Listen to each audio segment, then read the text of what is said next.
Socialization, the process whereby an individual learns to adjust to a group or society and behave in a manner approved by the group. Ito yung pag-i-interact ng isang tao towards sa kanyang society. Sa tulong ng socialization, nagkakaroon tayo ng mga norms and expectation kung paano tayo mag-act in different situation in life. Next is personality. Describes the unique pattern of thoughts, feelings, and behaviors that distinguish a person from others. A product of both biology and environment, it remains fairly consistent throughout life. Ang halimbawa naman ito is kung paano tayo nagdi-describe ng good trait ng ibang tao. Ang personality ay kung paano mo ipakita ang sarili mo, kung paano ka mag-isip, mag-behave, at makiramdam sa ibang tao. Factors that influence the personality development. First is biological inheritance or heredity. The process which passes characters from the parent to the progeny or offspring is known as inheritance. Inheritance is the passing of genes from the parents to their offspring during reproduction. Thus, the offspring has some characters or traits similar to the mother or father. Like for example, sa isang pamilya merong diabetic na parents, sabihin natin yung father is diabetic, maaring may pasa niya yun sa isa sa mga anak niya, pero hindi ibig sabihin noon na mapapasahan niya lahat ng offspring niya. The second is environment. Can be defined as a sum total of all living and non-living elements and their effects that influence human life. While all living or biotic elements are animals, plants, forests, fisheries, and birds. Non-living or abiotic elements includes water, land, sunlight, rocks, and air. Una na din dito is yung geographic environment. It is a natural environment na kinocompose ng nature katulad na lamang ng mountains, rivers, land, water, deserts, storms, and etc. Itong environment na to ang tumutulong sa mga tao to maintain also their living. Next is cultural environment. The behaviors, norms, and values that people use to understand and explain their physical and social environment. This environment naman consists ng uri ng mga tao na naninirahan sa ating mundo. Mostly, ang cultural environment ay ginawa ng tao para mas mapadali ang kanilang pamumuhay. And then lastly, the social environment. Their society and all surroundings influenced in some way by humans. It includes all relationships, institutions, culture, and physical structure.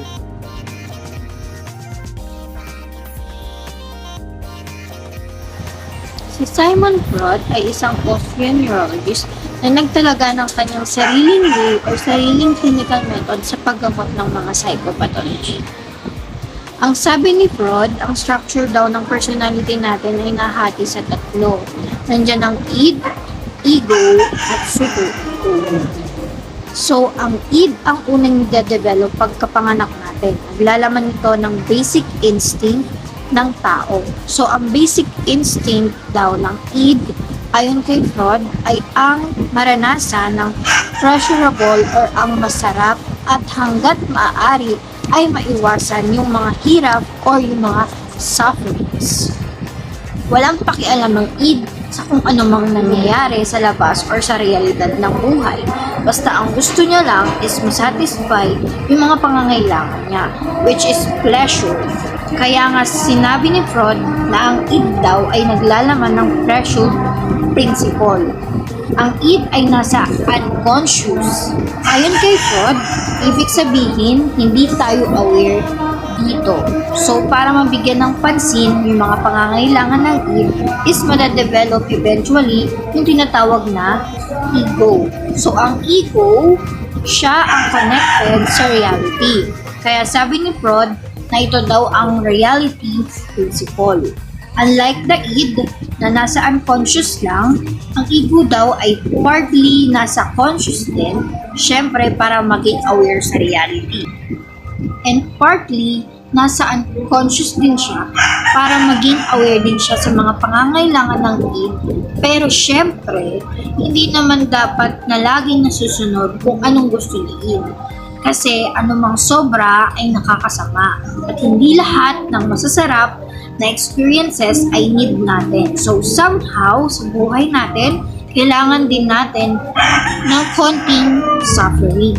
So dun pumapasok yung taga-balanse na tinatawag ni Freud na superego. Sa superego, nandito ang tinatawag natin na konsensya. At ang nagsasabi sa atin kung ano ang tama sa mali.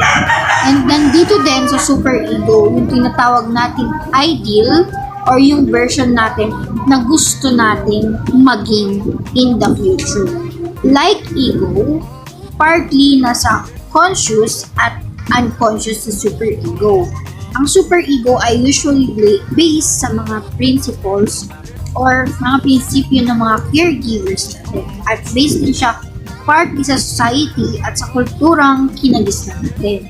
For example, may nakita kang tinapay, sasabihin ni Eve, gusto kong kainin yun. Pero, sabi naman ni superego ay bawal magnakaw. So, ang gagawin ni ego is babalansihin niya. So, anong gagawin ng conscious part mo? Yun ang trabaho ni ego. Mabigyan kung anong gusto ni Eve at mabigyan kung anong gusto ni superego without sacrificing the other. So, cultural socialization is an important socialization process that prepares you for a racially or ethnically diverse and conscious society. Examples of cultural socialization practices include talking about history or historical figure, reading culturally event books, celebrating cultural holidays, and encouraging children to use their native language. Symbolic interaction. It is the individual interaction with objects and other people. So when people communicate, interact with others in the society, their behavior is influenced and can only be examined through social interaction. So nakafocus tong theory na to sa social interaction and also symbols. It explores the social dynamics between people and how they assign meanings to things. So, because of the symbols, ang iba't ibang symbols daw ay may iba't ibang meaning. Depende sa gamit. So, it is based on the assigned meanings of the things or on how we are going to interpret that thing. Meaning is not monopolized by a single person or a perspective kasi nga isang bagay bilang iisa ang meaning. Marami siyang meaning depende sa perspective ng tao. We all have different perspective. So expect mo na marami meaning ang isang bagay. So, magkakaroon ng meaning ang isang bagay through the interpretation and association of a person. Example, a tree, ang puno, can be perceived as a source of shade o lily kung i-interpret ng isang tao sa isang puno ay parang silungan o para sa lily kapag mainit. Meron namang ibang mag-interpret na ang puno means to produce 1,000 sheets of paper or makapag-produce ng maraming papel na gagamitin ng mga estudyante, ng sa paperworks. So, a symbol tree cannot be just stick on one meaning or interpretation. Sa advanced days, mass media plays an important role for all of us. And we can truly admit that mass media is one of the essential necessities that everyone uses in their everyday lives. Mass media, as a socializing agent, provides a context for observational learning. The media, like family and friends, promotes the nurturing process by displaying a wide range of behaviors, acts, ideas, and thoughts to our development since it transmits history, cultural values, and learning resources. And it is making us more knowledgeable and intelligent by using the technologies that we have right now. By using technologies, it also connects us to others via modern technologies and influences the younger generations to express themselves more effectively. Mass media is a trustworthy source of news and information that has allowed us to appreciate our sense of belongingness in our society. So before we proceed to the socialization, let me give you an insights about the mass media. So, ano nga ba yung mass media? Ang mass media po is the another agent of socialization. It covers the television shows, movies, popular music, magazine, websites, and the other aspect of the mass media influence that covers or that has our political views, our taste in popular culture, our views of women, people of color, gays, and many other beliefs and practices. So now, what is socialization as media effect? Socialization is a process across the lifespan through which individuals acquire and interact with values and social standards of a specific society and culture. So, ang media, kinukonsider nito yung powerful agent of socialization. Responsible ito for shaping an individual's socialization process. Major agents of socializations are the family, the school, yung peers, media, religion natin, trabaho, the ethnic background, or even the political climate.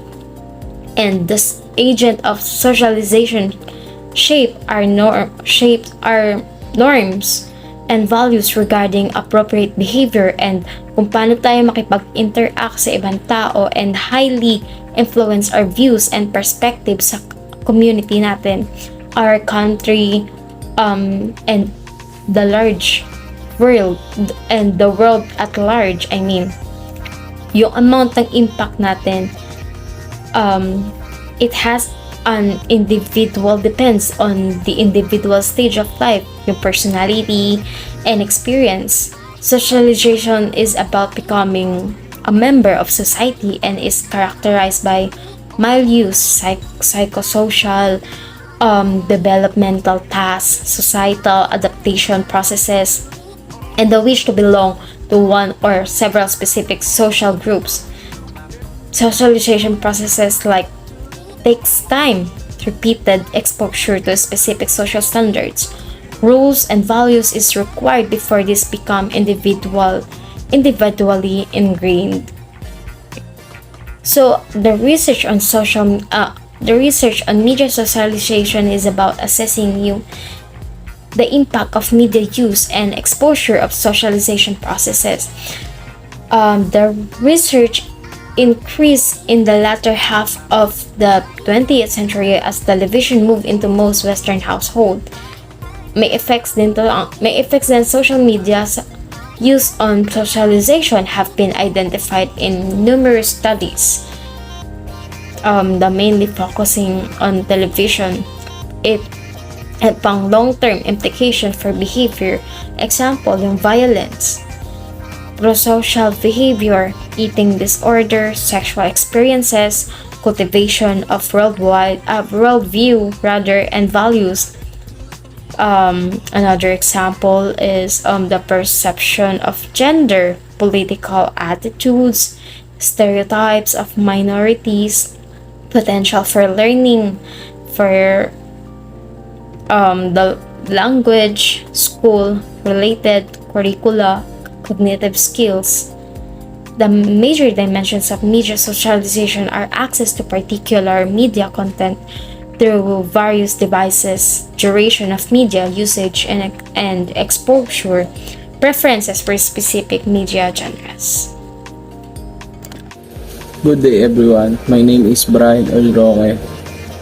I will discuss the social self, and bago tayo magtungo sa social self, may theory pala dito which is ginawa ni George Herbert Mead. Isa sociologist from the late 1800s is well known for his theory of the social self, which includes the concept of self, me, and I.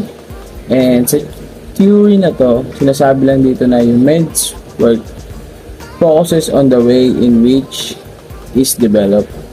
And yung med theory of the social life is nakabase lang sa perspective ng individual na maunawaan ng individual yung sitwasyon galing sa social interaction, such as observing and interacting with others.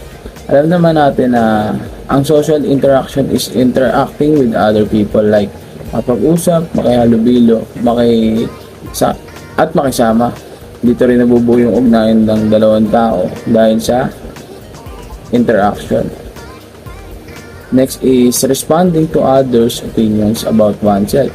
Siyempre sa interacting with other people, alam naman natin na kapag nag-uusap o may kinakausap ang isang tao o may tinatanong is kailangan sumagot para magkaroon ng giving information from each other, and they free to share anything kasi alam naman natin sa open conversation is may freedom ang bawat individual. Next is internalizing external opinions and internal feelings about yourself. Sa conversation, kailangan natin sumagot ng naaayon sa sinabi ng kausap o naaayon sa tanong ng isang tao. Then, syempre, kino-consider din natin yung feelings ng ibang tao. And the social aspect is an important distinction between other sociologists and psychologists felt that the self was based on biological factors and inherent traits. According to Med, the self is not there from birth, but it is developed over time from social experiences and activities. Ang sinasabi ni Med is yung self is not from birth. Sinasabi na hindi pa kasi lang ay isa ka ng maayos sa tao. I mean, buong ikaw mismo na gano'n. Kumbaga, hindi ka pa buo na, kagari ako, hindi pa ako buo na ako si Brian talaga yung totoong ugali, gano'n. So, kung sino talaga ako. Then, madedevelop ito through experiences and activities na ginagawa natin. Kasi, nararanasan natin yung iba't ibang bagay and may ginagawa tayong mga activities natin kaya tayo nag-grow at nade-develop natin yung ating sarili. Kahit na minsan ay nag-fail dahil alam naman natin kapag nag-fail, ibig sabihin may kailangan pa tayong matutunan at sa failed na yun is kahit pa paano may natutunan tayong aral na magagamit natin sa susunod na may encounter natin yung ganong sitwasyon sa inaharap. According to Med, 3 activities develop the self. First is language. Language is dito na de-develop natin ang ating mga sarili sa pag-respond natin sa kausap o ibang tao through symbols, gestures, words, and sounds. Second is play. Alam naman natin sa play like theater or drama or anything na magpe-pretend tayo at gagampanan natin yung ibang role at na-express natin yung iba't ibang emotion dahil sa role playing and dahil sa play na de-develop rin natin yung consciousness natin pagdating sa iba't ibang scenario. Third is games. Nade-develop yung sarili natin sa paglalaro kasi nauunawaan at sinusunod natin yung rules ng isang laro or activity. And alam naman natin na kapag natuto na tayo sumunod sa mga simpleng patakaran ng kahit anong may rules is kaya na natin sundin yung mga malalaki pang patakaran ng sa laro, pwedeng sa realidad, gano'n. Alam naman natin na kapag may rules then sinunod natin ito sa isang laro ay mananalo tayo or magiging successful sa games or activities na ginagawa natin. Parang gano'n lang din siya kaya sa totoong buhay. Kailangan natin sumunod sa batas ng kung saan tayo nabibilang. Ganun. Next is, according to med theory, the self has two sides or faces, me and I. The me is considered the socialized aspect of the individual. The me represents yung tamang behavior, attitude, and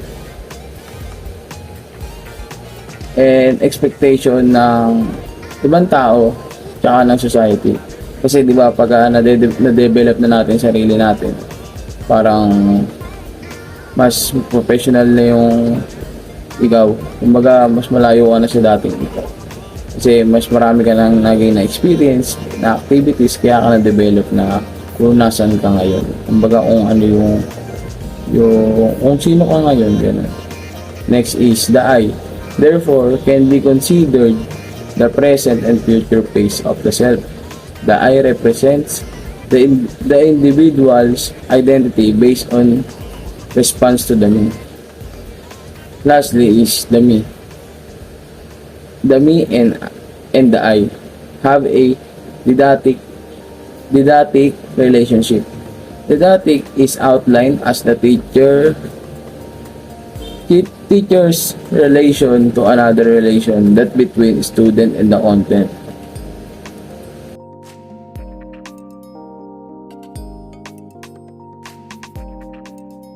Social control is achieved through social, economic, and institutional structures. Societies cannot function without an agreed upon and enforced social order that makes daily life and the complex division of labor possible. Without it, chaos and confusion would reign. The lifelong process of socialization that each person experiences is the primary way social order develops. Through this process, people are taught from birth the behavioral and interactional expectations common to their family, peer groups, community, and greater society. Socialization teaches us how to think and behave in accepted ways, and in doing so, effectively controls our participation in society. Family is the first agent of socialization. Mothers and fathers, siblings and grandparents, plus members of an extended family, all teach a child what he or she needs to know. Families, of course, come in all sorts of formations. Whether the young child is living with a biological parent, adopted by their parents, or exclusively raised by a sibling or a grandparent. This unit of family is what socializes the young child to the world first. Next, the mass media. Mass media distribute personal information to a wide audience via television, newspapers, radio, and the internet.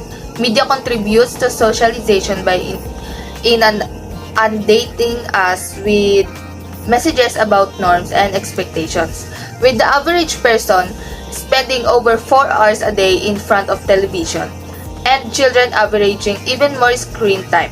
Media greatly influences social norms by Robert Foer and Rideout 2005.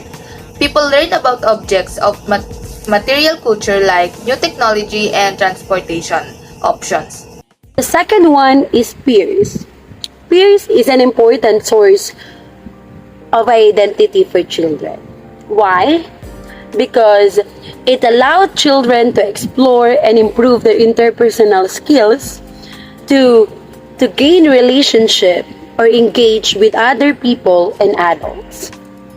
Through interaction with peers, children learn concept of self, gaining social skills and form values and attitude. Then religion. Religion is one of the agents in socialization. Why?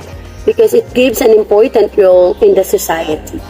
It influences a group of people with the same religious beliefs and understanding.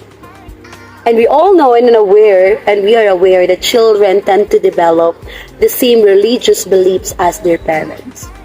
And very often nowadays, those disavow religion return to the original faith at some point in their life, especially if you have a strong ties to their family of origin.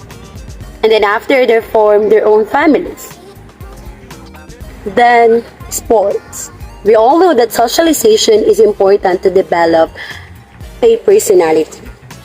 And sports is one of the bigger factors why men and women learn the concept of self. Men learn that being competitive is considered as part of manhood. And youth sports can play crucial role in social interaction by such active interacting, giving feedbacks, giving information, and then most importantly is making decision to themselves. The last one is school. Teachers and other students are source of expectation that encourage children to think and behave in particular ways. And we all know that school is the second home of the children. Why? Because it provides a structured setting of learnings to the children to develop their social competencies, self-confidence, friendship, empathy, respect, gratitude, and so on. And research finds that children respond differently to boys than to girls, with boys receiving more their attention rather than to girls. But on this, agent of socialization, it is give an important matter that young people has become more conscious members of solidarity-based community because of having a learning from the school. So first is, what is object relation theory? Object relation theory is that a branch of psychodynamic thought that focuses on the relationships being more crucial to personality development than our individual drives and abilities. According to this theory, our lifelong relationship skills are strongly rooted in our early attachments with our parents, especially with our mothers. Objects refers to people or physical items that come to symbolically represent either a person or part of a person. Object relations then are our internalized relationships to those people. So social learning theory is based on the idea that people can learn by observing what others do and say rather than through direct instruction or punishment. Example of social learning theory includes imitation of others, observational learning, and vicarious reinforcement. So, according to Bandura, he believed that we observe information by first observing the behavior of others in a social setting.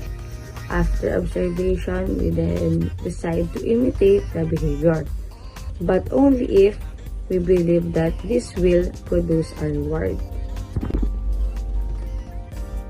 Psychoanalytic theory posits our childhood experiences and unconscious desires shape our behavior.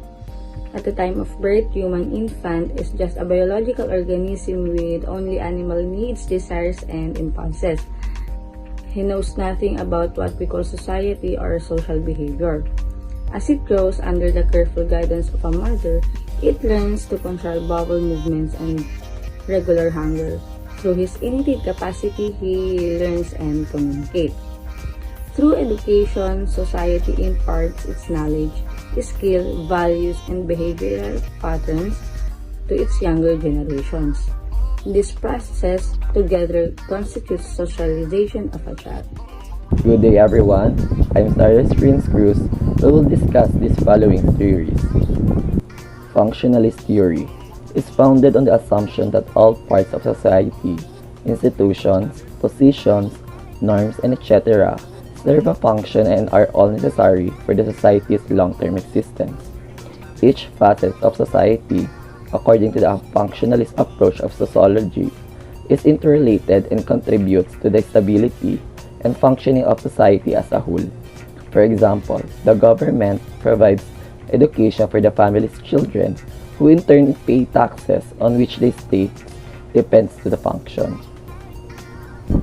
Conflict theory, the first created by Karl Marx, is a thesis that society is perpetually at odds due to struggle for limited resources.